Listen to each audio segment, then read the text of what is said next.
Welcome back, friends. I hope you're coming back in to join us. Give you a second to get settled. It is my great honor to introduce our speakers for our first session this morning. They are three of the commissioners from the UUA Commission on Institutional Change. The commission was charged with supporting long-term cultural and institutional change that redeems the essential promise and ideals of Unitarian Universalism. They were appointed by the UUA Board of Trustees in November 2017, and the commission was in place through June of 2020. We are so pleased to have with us today the Reverend Leslie Takahashi, who served as the chair of the commission. She serves as the lead minister at the Mount Diablo Unitarian Universalist Church in Walnut Creek, California, and she was the 2019 Berry Street lecturer. Also joining us is Reverend Dr. Natalie Fenimore, who is a member of the ministerial team at the Unitarian Universalist Congregation at Shelter Rock in Manhasset, New York. She is a former president of the Liberal Religious Educators Association. And also joining us is Dr. Elias Ortega, who is the president of Meadville Lombard Theological School. He is a former member of the UUA Religious Education Credentialing Committee. Their time with us will focus on equipping us as religious professionals for the work of collective liberation and anti-racism in our congregations and communities. So I am very pleased to welcome Reverend Leslie Takahashi, Reverend Dr. Natalie Fenimore, and Elias Ortega.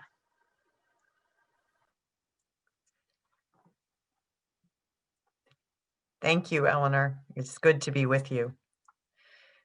We are really glad to be here today and to be joining you today on behalf of the commission and its work. And I want to begin by just saying that as we thought about this session and we thought about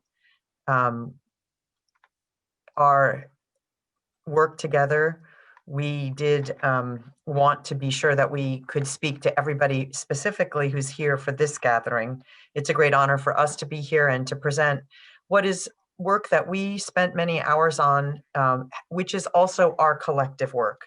Much of the work that is contained within the Commission's work and the Widening the Circle of Concern report is really work that really reflects wisdom that has been collected and has been available to us over the years, but which has not been heard or given voice to among us. And so we were in many ways the instrument for those voices to be heard. And so in that spirit, we come to you deeply, deeply honored to be here and humbled by the task that is before all of us, which is to widen the circle of concern and to allow us all to be more fully faithful to our traditions. So it's in that context that I come to you this morning, and we're going to start.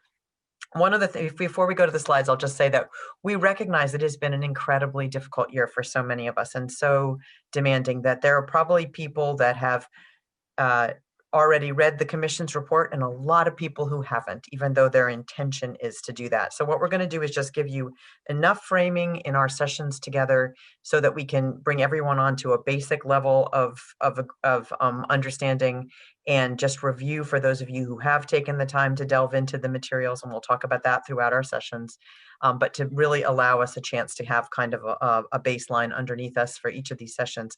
We are going to be with you for 4 sessions during the conference, which we're really glad for, and we specifically are going to be focusing on areas that we think are particularly important when we think of ourselves as religious educators, because that is such an important role for so many of us. So we're going to be focused in that way in these sessions. And the first session today, I'm going to give you just a little bit of background for those of you who may not be aware of the work of the Commission, and then we're going to go right into it with some comments. We're going to do less presenting about materials that are in the report, because we know that you're all educators and very able to find these materials and to take them in your own learning styles. But what we are going to do is to delve into some issues that we think are particularly of importance to this particular community and gathering today. So with that, I will ask if Jolanda could start the slides, and just so grateful to Jolanda for all her help.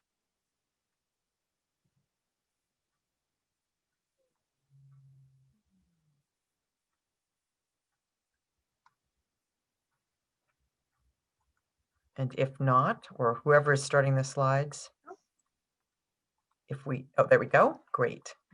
So we can go ahead. So this is our first of our 4 sessions with you, and we'll do a little introduction, as I said, and then we're going to talk about theology and governance, because we feel very strongly, and this was the charge of the commission, that all of our work, the basic level, the ground underneath our feet, is our common faith tradition and our spiritual inheritance. So we'll be talking about this today, and there's some important governance issues that we feel we need to be talking more about us in these very changing times. Go to the next slide. I want to start with the words of my dear colleague, the Reverend Dr. Sophia Bentincourt, the acting president right now of Starr King School for the Ministry, past co-president of the UUA, also one of our leading theologians. And Sophia said this: "We are on a journey towards redemption. We have lived a year filled with lamentation, with the strength of generations, the failure of the everyday, and the deep down gritty messiness that is the promise of our salvation. There is an inherent goodness that exists between and among us. I want to honor the weary, ragged miracle that is our living tradition." We are going to, I see that we've got a message from Nancy about the study guide, and we are going to be talking about that because that is a really important piece. But thank you. This is wonderful to get started. And this is our virtual chalice that we're lighting. You also have yours on the screen. We're going to relight this chalice for this presentation because we feel it's so important to do this as an act of faith. So we want to just take a moment to say that, especially because we're running a few minutes late, we'll just say we did a lot of collecting of data, a lot of listening to people, a lot of analyzing to try to figure out how to support structural change. We've done a lot of work in the Unitarian Universalist Association around how we each individually broaden our understanding about the ways in which we need to be more embracing, more hospitable, more welcoming. The purpose of this report, as it was conceived by the co-presidents, and again, especially with a shout out to the Reverend Dr. Sophia Bentincourt, but it was conceived to really look at some of those long-standing structural issues that keep us from really advancing. And as you can see, we did all these things, as my dear friend Alandria Williams used to say, we did all these things. And so we did them in honor of looking at this in a very structured and systematic way, especially informed by the research skills of Dr. Elias, who will be joining us in just a little bit.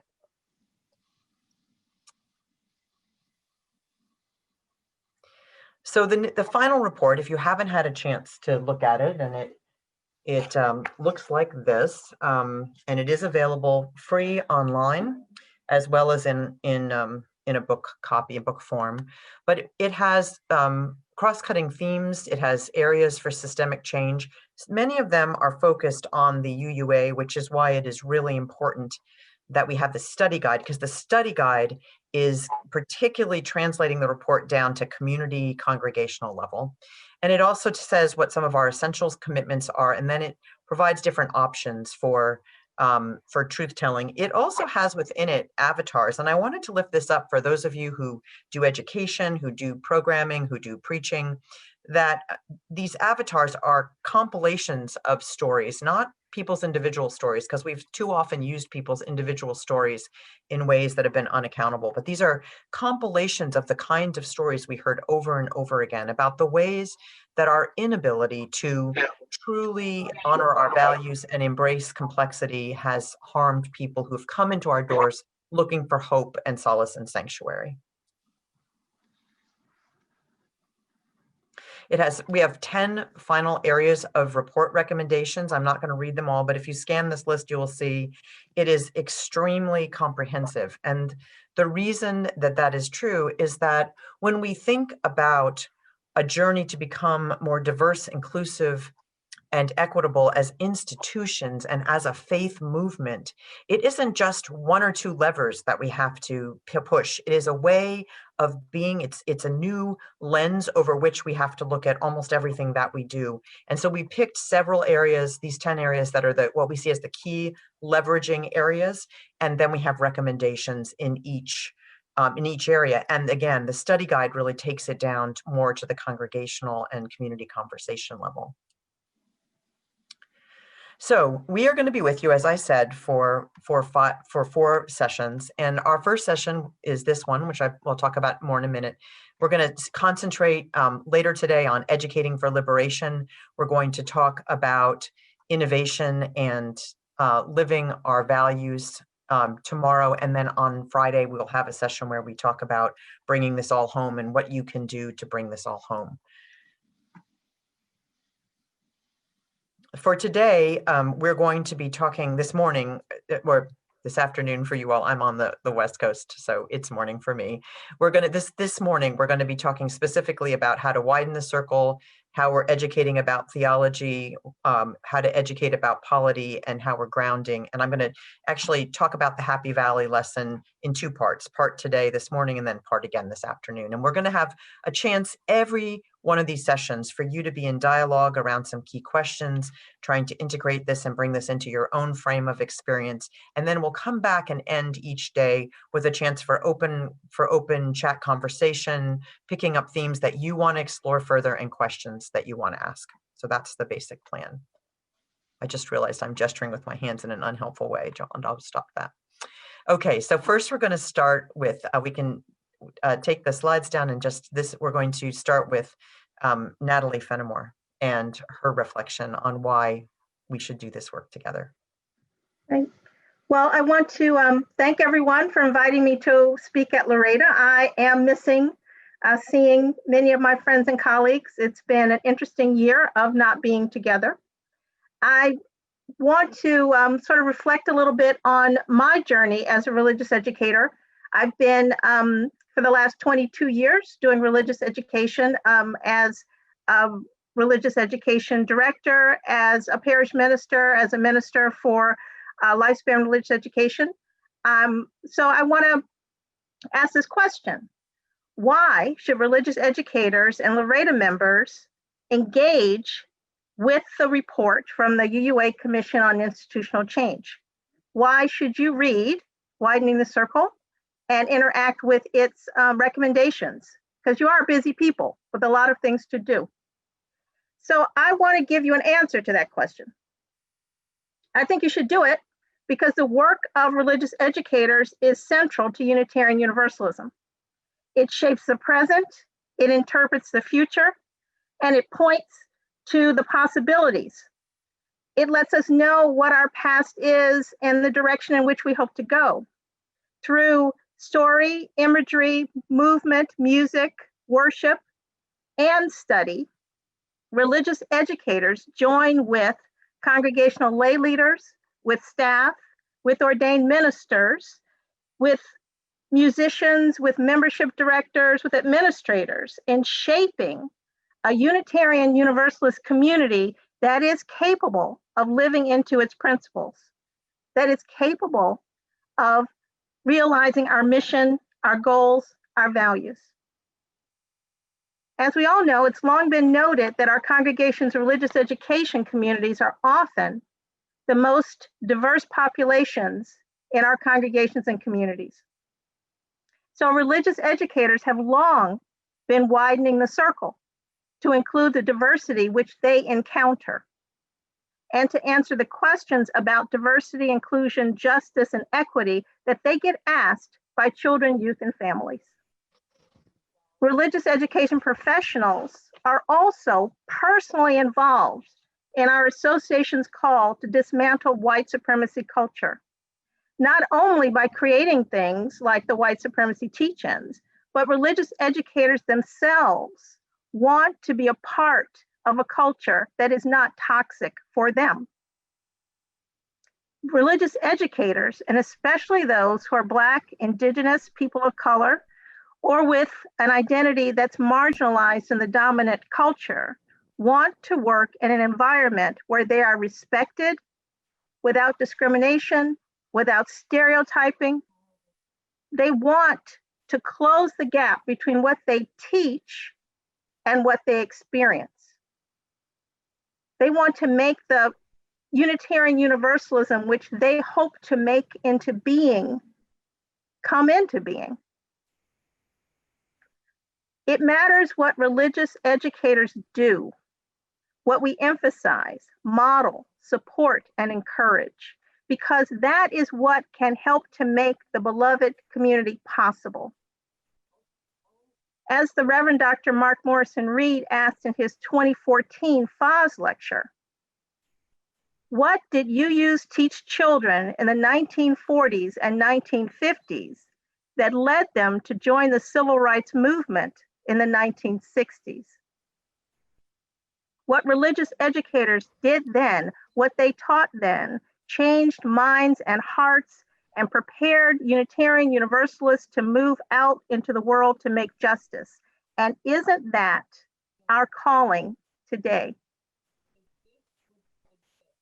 The call to intentional culture change, to do what the UUA president, Reverend Susan Frederick Gray, calls our co-creating a transformative faith. That's the focus of the report of the UUA Commission on Institutional Change. And we know that religious educators are key to that co-creation and transformation. In a lot of our work, we've been clear that the focus is not on going to some imagined past place where everything was good. It's about moving forward to a transformative and transformed Unitarian Universalism. Religious educators are so often the key welcomers in our faith. Open and generous hospitality is what is needed. The welcome we give is important. As the Reverend Bill Sinkford, the former UUA president, writes in the dedication to his book, To Wake and to Rise. Pauline Warfield Lewis, religious educator at First Unitarian Church of Cincinnati, Ohio, welcomed me, says Reverend Sinkford, into Unitarian Universalism in 1960. Mrs. Lewis was the only African American at the initial gathering of the Liberal Religious Educators Association, meeting in 1955. She inspired generations of young people by modeling a commitment to diverse community and to the blessings of pluralism, grounded in concrete and specific love and care for one another. That's a story that we don't often tell, but need to learn to lift up. The work of the Unitarian Universalist Commission on Institutional Change was an attempt to tell those stories, to tell your stories, to lift up your concerns, to honor your work, your efforts, your ministry, to recommend support for you, and to engage you in an ongoing professional challenge.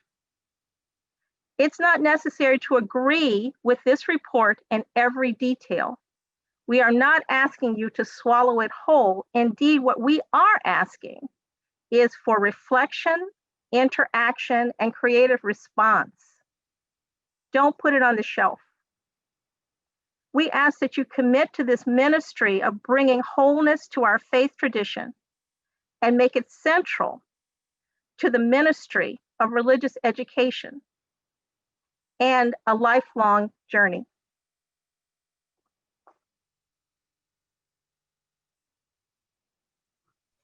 Thank you, Natalie. It's good to have your perspective always. I may need to ask you to mute, Natalie, and then we're going to hear now from Dr. Elias Ortega Aponte. Hello, everyone. It is a pleasure to engage with my colleagues in several days of sustained reflection on the work of the Commission of Institutional Change and our report widening the circle of concern. In this opportunity, I want to share some thoughts with you concerning how educating our communities about theology helps widen our circle of concern. In the Commission's work and in our report, we propose that our life practices ought to be grounded on our tradition's theological hope. That is a hope that directs our labors in efforts to shape a world with justice. We believe that our tradition's theological hope redirects our aims in works of liberation that remove barriers of marginalization and opens ways of inclusion. We know that marginalization takes many forms. It can be classism, sexism, ableism, and ageism. And yet, we need to face the deep wound that racism has inflicted in our Unitarian Universalist history as a faith movement. The legacy of racism is a burden that we, as Unitarian Universalists, must not only bear, but we also need to work to amend and to move us into a covenantal relationship and a faithful response to the call of our faith to be a liberatory and salvific one. To walk this path, we need to be accountable for preparing the legacy of theological harm that we have perpetrated against some in our community. This work also encouraged us to live deeper into our faith commitments, like the affirmation of dignity, the striving for infusing our relationship with compassion, and shaping our work guided by dignity and equity. So to the question, how does educating our communities in our theological tradition, widen our circle of concern? Let me share with you the following thoughts. Accountability. It helps us understand the impact of the legacy of racism in our movement, and it also prompts us towards the work of repair. Reframing. You see, faith work is transformative work. A sound theological education for our communities has the potential to move us along to reframe our faith as a liberatory one. That is to say, that it helps us acknowledge anti-oppressive work as an integral theological mandate of our living tradition. Through our work as educators, we can help in the formation of our communities as agents of transformation. We can prompt new learnings for our community to think new thoughts and act in new ways, in ways that affirm the dignity and that move us living into justice, not only for the dominant community, but for all of us. As commissioners, it was our hope that we see our work grounded in our faith, not only for the current moment, but also for the future, for the next traditions, those who are with us today and those who are to come. As religious educators, we have the potential to help form our people into those who really consider our work not only to be meaningful, but also to be transformative work.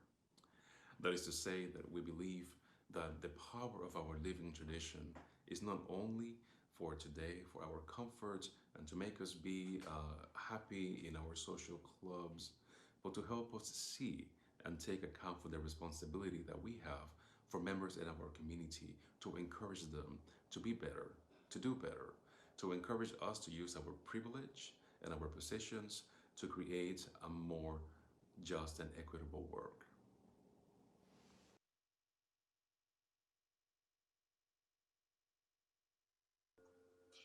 Thank you all. We know that there were some problems with the volume on that, but we'll make that clip available to you, and will actually be a helpful thing if you're leading one of the study guide systems sessions. So we will make sure that happens. And thanks for the person who suggested adjusting the Zoom audio settings. That actually worked for me in case you had those issues come up again. So what we want to do is just sum up a little bit of what Natalie and Elias were just speaking to. Again, they're framing it specifically for Loretta, but we want to give you just an overview of this area in the Commission's in the Widening the Circle report. So I'm going to go back to our slides for just a few minutes because we want to move into engaging you in conversation about this. You know, some of the words that you're hearing are covenant and theology and being in relationship with one another. We'll go back and reassess some of those. But very quickly, I want to go through some of the major findings that we had in the area of theology, which is that re-engaging with our theological legacy will both ground our efforts to welcome all who are drawn into our faith and provide resources for Unitarian Universalists, individual Unitarian Universalists in these difficult times. We are in very difficult times of change and times in which people are feeling very threatened in many ways. And it's at this time that we need to go back to the touchstones of our faith. It's also important that we understand that reinterpretation of our theological legacies needs to be liberatory and to articulate our commitment to affirming and welcoming those who have been marginalized in our larger society and within our communities and organizations. Many of us know that after in 2016, we had many people come into our congregations just trying to check us out.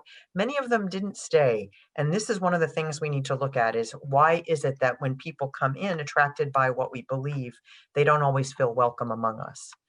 Acknowledging anti-oppression work as a theological mandate is essential. It's not just something nice we do over here on the side because, you know, it's kind of our justice side gig here. It's actually core to who we are as Unitarian Universalists, and we need to do it particularly for those who have been marginalized that you see up here because we've lost their presence throughout history, and we really need them now for this time. And finally, education about the covenantal nature of our faith will allow communities to support and nurture one another as this overall climate that we're living in becomes more hostile and disinterested in a life of faith. We need to support one another as communities, not just as individuals. And that's an important piece of this as well. So in the report, one of the things we've done is give takeaways at the end of each chapter. And if you really need a quick read and you really don't have the time and you're going through the study guide or whatever, one way to do it is to go to that page at the end of every chapter. That's like the tip for those of us who are so stressed out and when in this world in which everything we do takes so much more time. These are the takeaways for the theology section. And basically, an articulation of what's commonly believed among us doesn't need to be a creedal test for membership or involvement in our communities. We can still say what we believe without someone saying, no, you're insisting on a creed.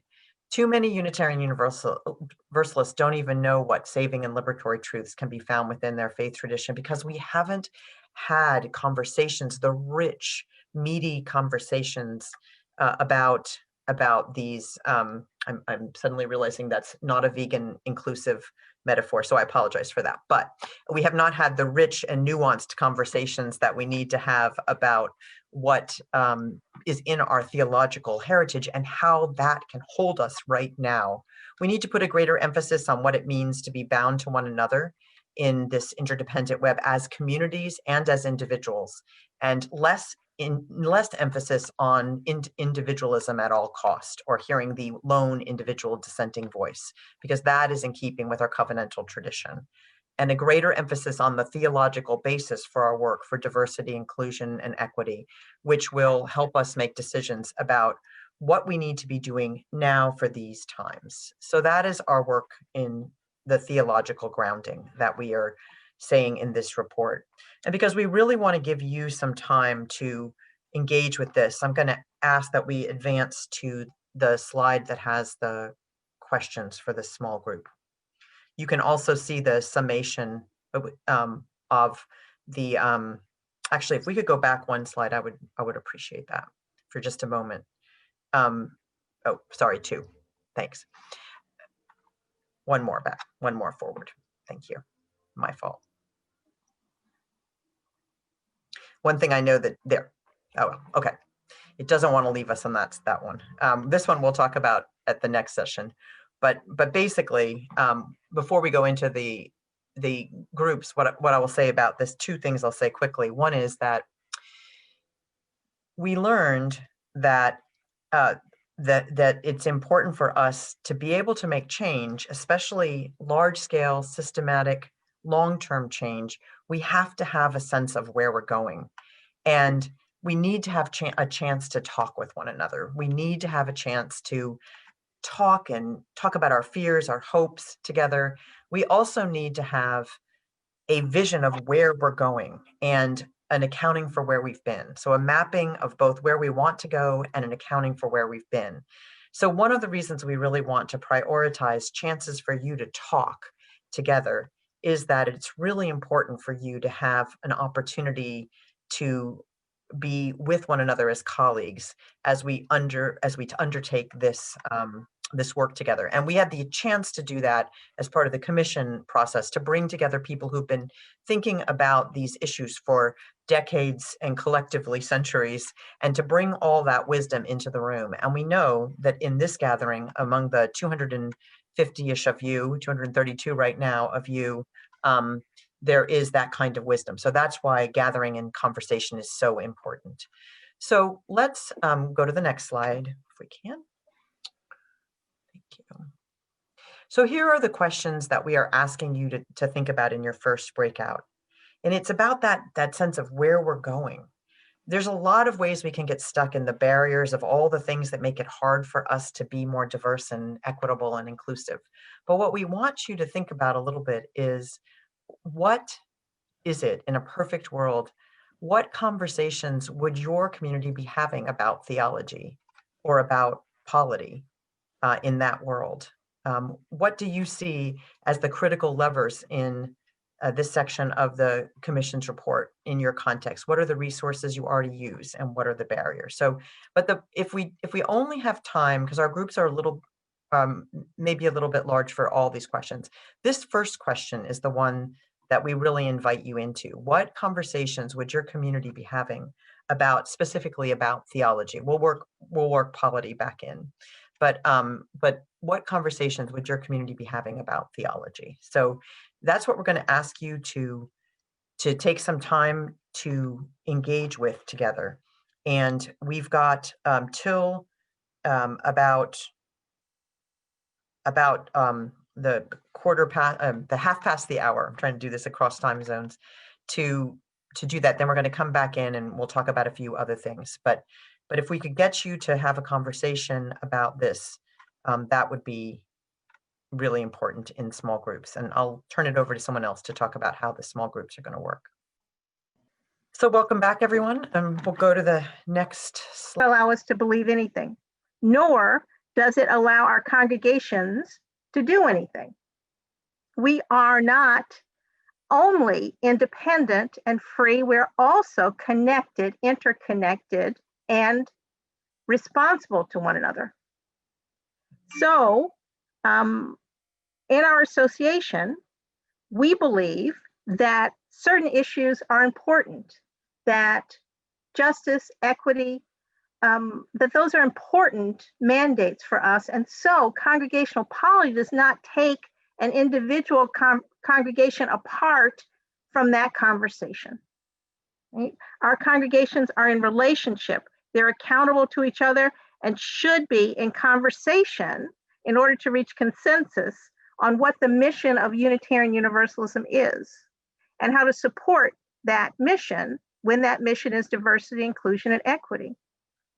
Our polity, how we organize and govern ourselves, is about how we balance freedom and responsibility, how we set up systems of accountability, how we recognize and support all individuals in our community, and also how we build the community itself to enable growth and learning and develop spiritual maturity among all its members.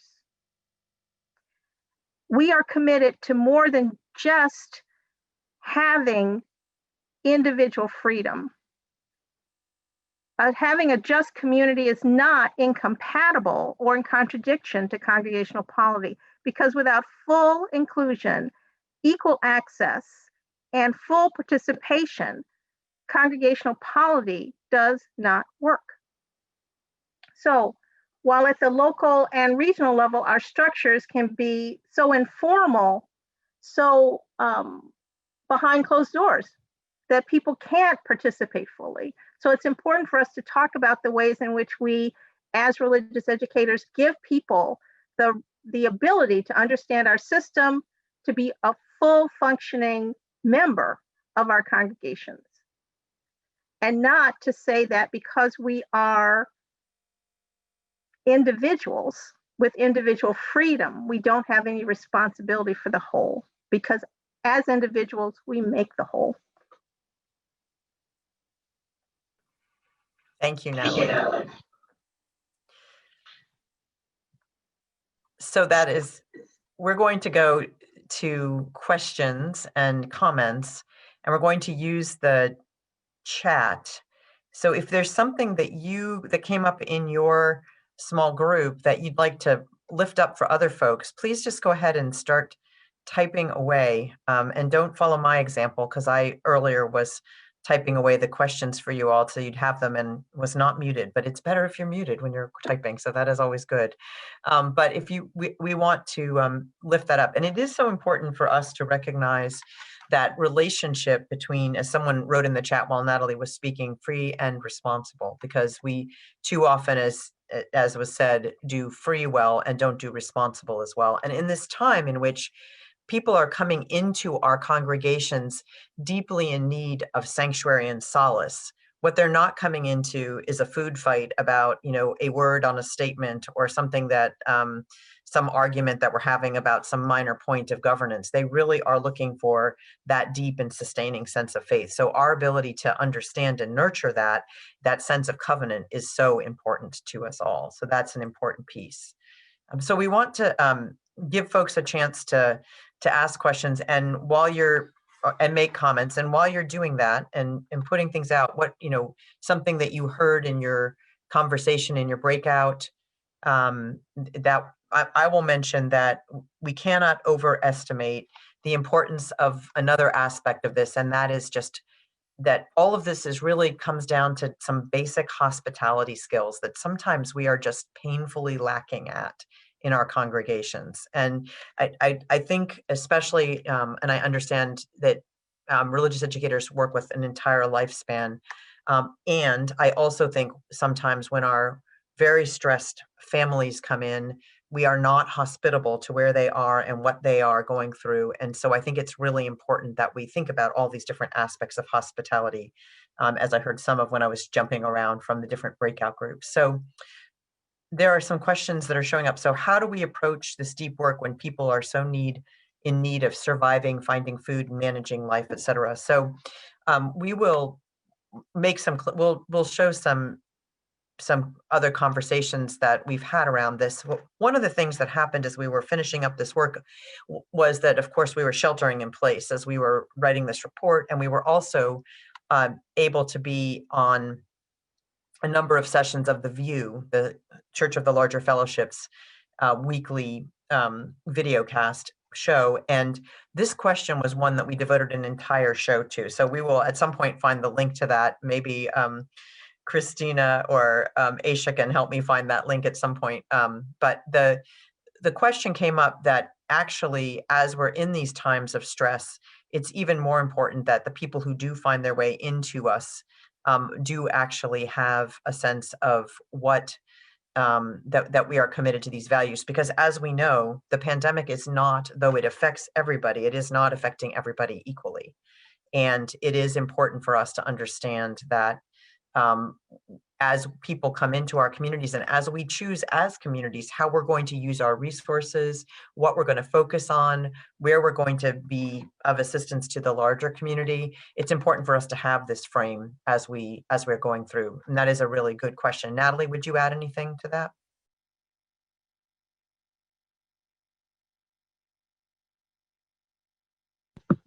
Well, I would say yes. I think sometimes we get a little lost in our own history and don't sort of look around more broadly. Communities of faith have always been where people go in times of stress and concern for support. I think one of the issues for us sometimes is that people actually are coming because they have a perception of how they will be received. And we sometimes do not actually meet that perception, right?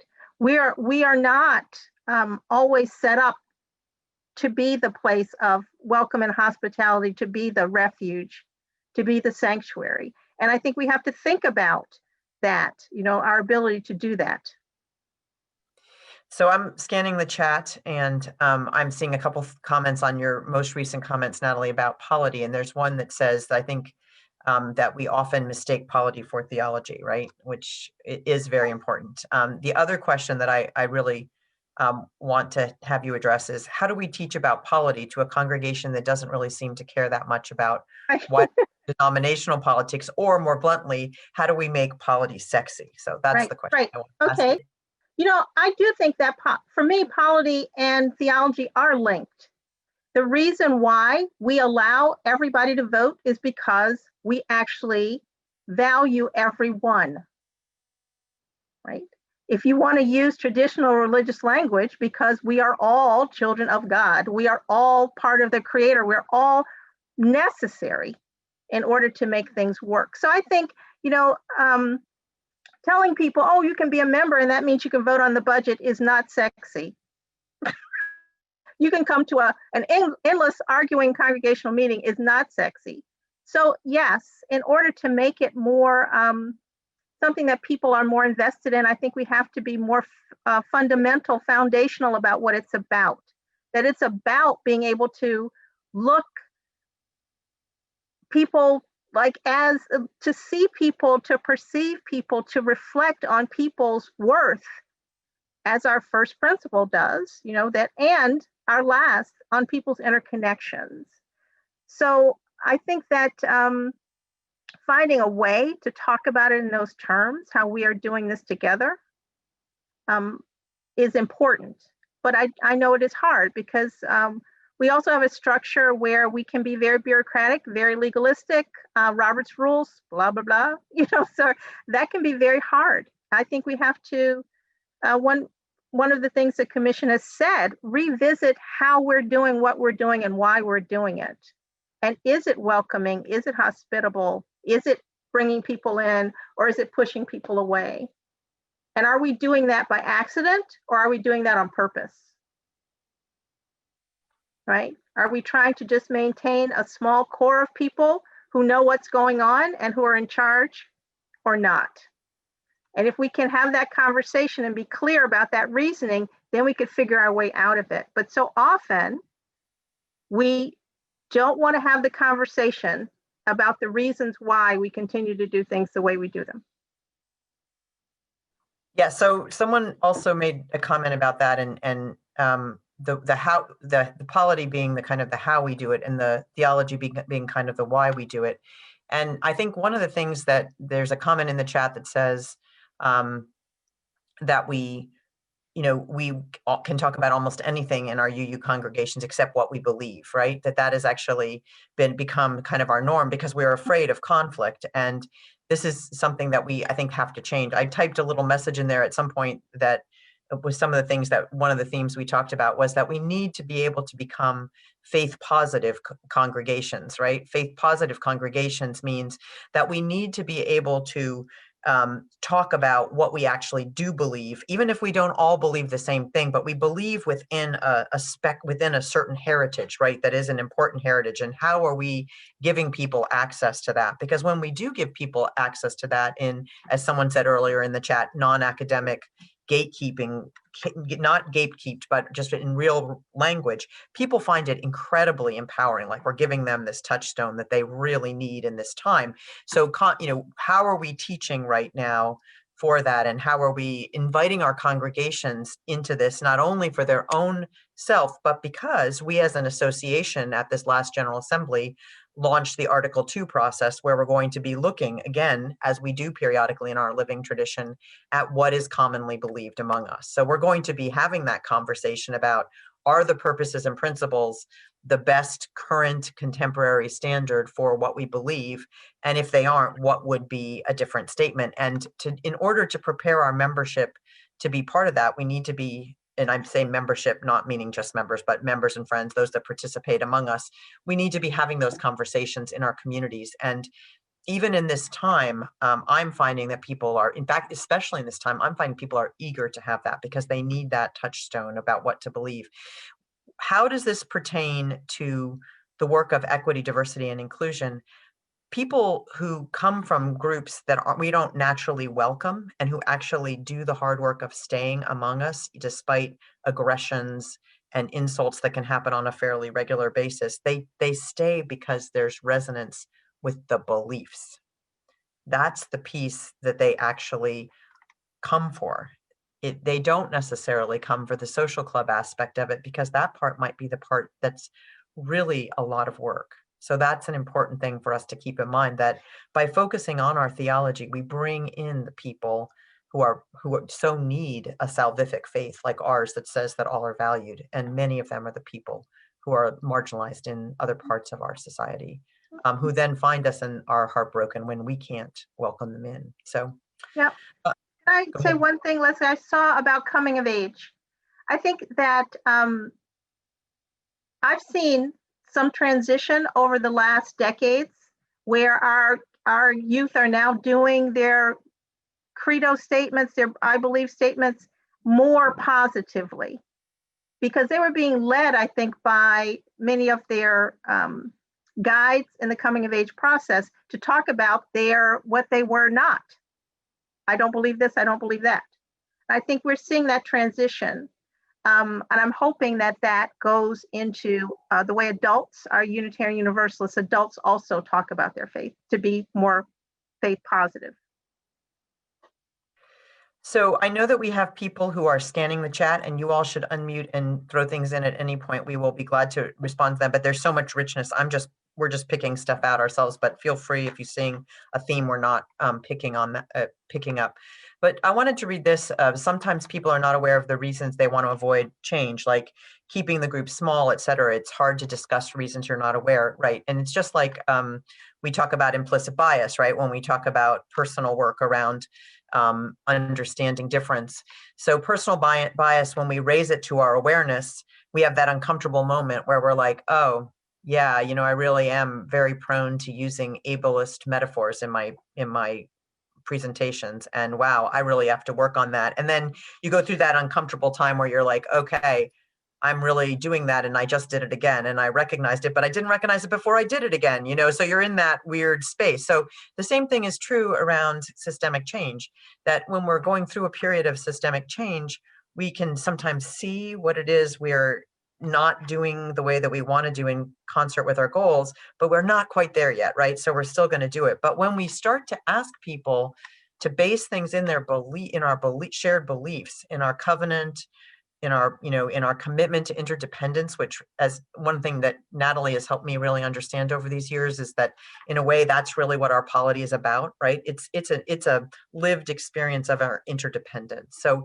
when we invite people into universalism and our belief that everybody has the potential for worth and value, then we're actually it's not really possible to have policies and ways of being that are designed to keep other people out, because that's really not what we're about. And so I think it's important to recognize that. And if there are one or two people that are particularly invested in keeping it small because that's how they have power, then the difficult change is that we have to create enough of a common understanding of something else that they can be challenged and asked to find, a new empowering role, but not that role of being the gatekeeper that keeps people out because you have to know them to do anything or whatever it is. So that's an important piece. Natalie, you want to pick up one? Well, I think the question of power, I think that's another area in which our congregations, our staffs, our ministries are uncomfortable having that conversation. We don't know how to have it in such a way that would minimize harm or would stem conflict. We're afraid of the conflict that it might cause. I think that the Commission's report and some other materials are out there that talk about creative conflict, about ways in which you have to walk up to the issue and then if you set up the structure well, you can survive on the other side. But I don't think that we are always confident about our ability to survive on the other side. And so we back off. But until we can go right through, we're not going to be able to make the changes. You know? Yeah. And I want to, yeah, thank you, Natalie. I didn't mean to.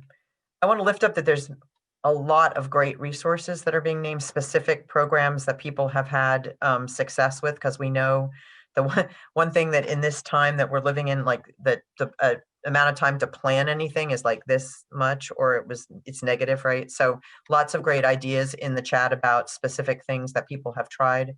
And I think it's important to keep in mind that some of these issues, like where people are talking about, maybe we don't talk about this because we're afraid it's going to be too controversial. Well, that's very similar to saying we're not going to have conversations about, you know, the racism that is inherent in our dominant culture because it's going to be too hard for people to do that. I mean, there are things we sort of have to do in order to make the jump from where we are to where we need to be. And one of the things I think can be a great motivator for congregations is to understand that there's a generational difference, that people who are coming into our congregations now as newer, younger parents are people, especially people that were raised within our faith tradition, but even some and many that weren't, but that share our values, expect a basic level of competency on these issues.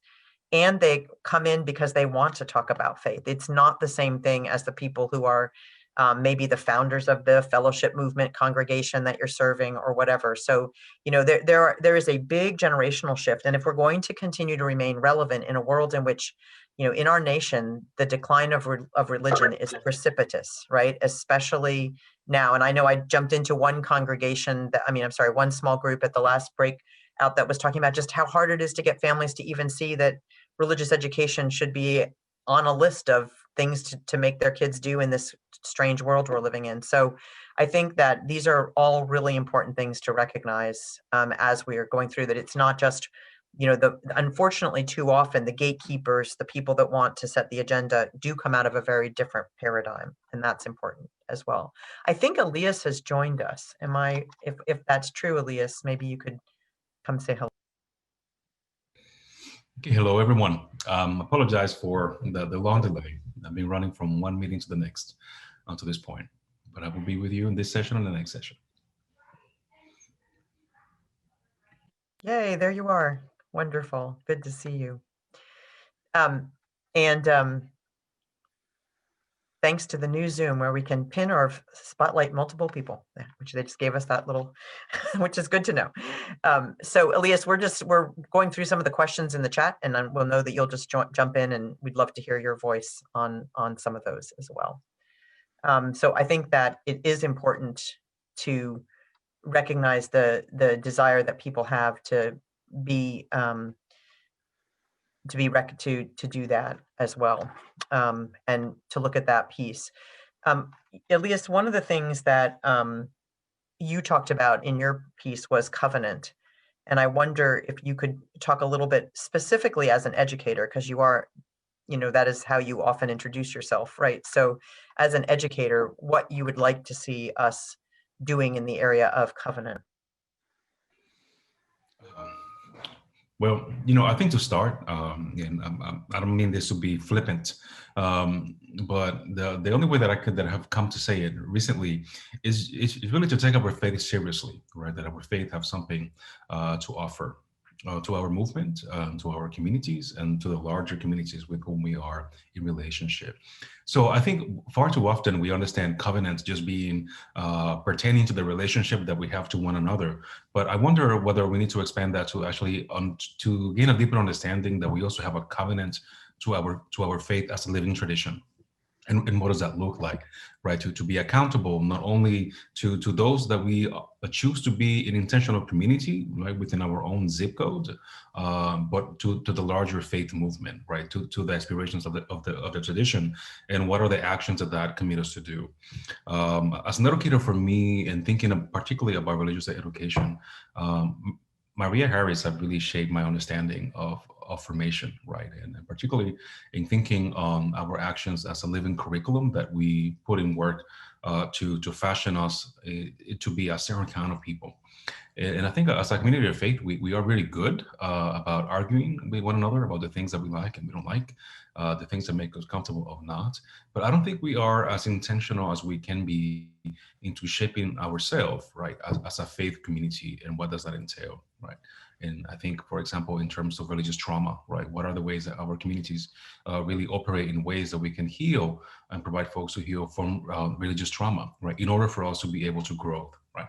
So what I think about being a covenantal faith, right, I think part of it is connected to that, right, to our responsibility to live in tradition. I mentioned religious trauma intentionally because for many of us, I will say the Judeo-Christian tradition by and large have been a significant space of trauma. And yet we have not healed from that trauma. We oftentimes don't equip our folks to really work through that trauma. And what we do is that we perpetuate that in our communities, right? Folks remain stuck in that place, that exploring other ways of being religious in community that have a whiff of Christianity becomes really problematic. For folks. And I think that's one of the signs, right, that we have on that trauma, so how to be covenanted, right, to the living tradition, because our tradition, however it is understood now, comes out of that source, out of the Judeo-Christian source. It have expanded, right, in multiple ways, but that is part of the root, right, where we are. And the last thing that I want to say about covenant, I think for me as an educator, it's really important to understand that our covenant also commit us to the sustainability of the faith for the future. Right? Who are the folks who are now, and how do we nurture, right, and fashion our communities now for the sustainability of the future, right? Particularly when we're thinking about youth and young adults and children that far too often leave our communities. Right, and I say it is easy to think that they leave us to be nothing and to not to be in communities, but I'm not sure that is the case, right? I'm getting a sense that folks are also moving into other faith communities that they feel maybe grounding them in something a little larger, right? Because they're given something to chew on in ways that we have not been. And I think that is a reality for us to contend and to really analyze more carefully. Thank you. There's a couple comments I want to make sure we lift up we don't have much time left, but from Lauren, if we're not using the container of our congregation to engage difficult conversations, we are wasting our theology. And I think that's really very important, especially now. And the reality of it, combining it with a comment that's a little bit later down about, or maybe it's right above it, but about how we have to convince the leaders in our congregation that we can't afford to lose anybody because so therefore we can't do anything controversial because we can't offend anybody. The reality is, by taking that path, we are any community that's doing that is actually basically writing its own death certificate in the long term, right? Because if we're not willing to get in there and mix it up and really engage together, then we're not respecting each other enough to understand that our relationships are stronger than that we can actually survive that we can in fact move beyond that to, our generation's embodiment of our faith, and to maintain our institutions for the next generations that come and the ones that are already here that want to have a voice. Because when we do least common denominator congregations, when we do least common denominator church, and I know everyone doesn't call it church, but I'm just saying that when we do that, we don't allow there to be something that is sustainable. And in these hard times, that is absolutely not something that people want to invest in. So it's really critical. It's very critical as the world is changing around us, that we be willing to engage in conflict. And Natalie, you want to add? I think that we also fail our leaders, our lay leaders, and not being clear that holding on is not going to help the congregation to live. Each of us has a limited time. And if we care about our communities, we have to be open-handed, open-hearted in the way that we are bringing other people into leadership. So I think that we have perhaps spent not enough time engaging with our lay leaders in their role as continuing the life of the community beyond them. For Unitarian Universalists who've never developed a formal deacons and elders system as other denominations do, other faith traditions do, where your leadership ability is seen by who you bring in, who comes after you, right? So I know that for many religious educators, people have found the joy in having had a child in your RE program become a religious educator, become a minister, become a leader in their congregation, right? We need to make sure that lay leaders also have that same understanding, that is the role, that is the joy, that's the legacy that you want to build. Yeah. And so that will mean having some hard conversations. That will mean making space for new conversations, new people who have different issues than your own to come and be more at the center of the congregational life. Absolutely.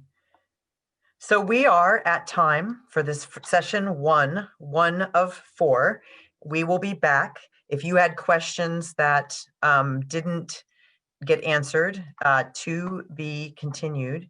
And we look forward to this afternoon when we're going to be talking about education for liberation, which really is at the core of continuing what we've already been talking about, but it's a very important part of the conversation. Thank you for being with us. We're really grateful to be with you, and we will look forward to being back with you in just a few hours.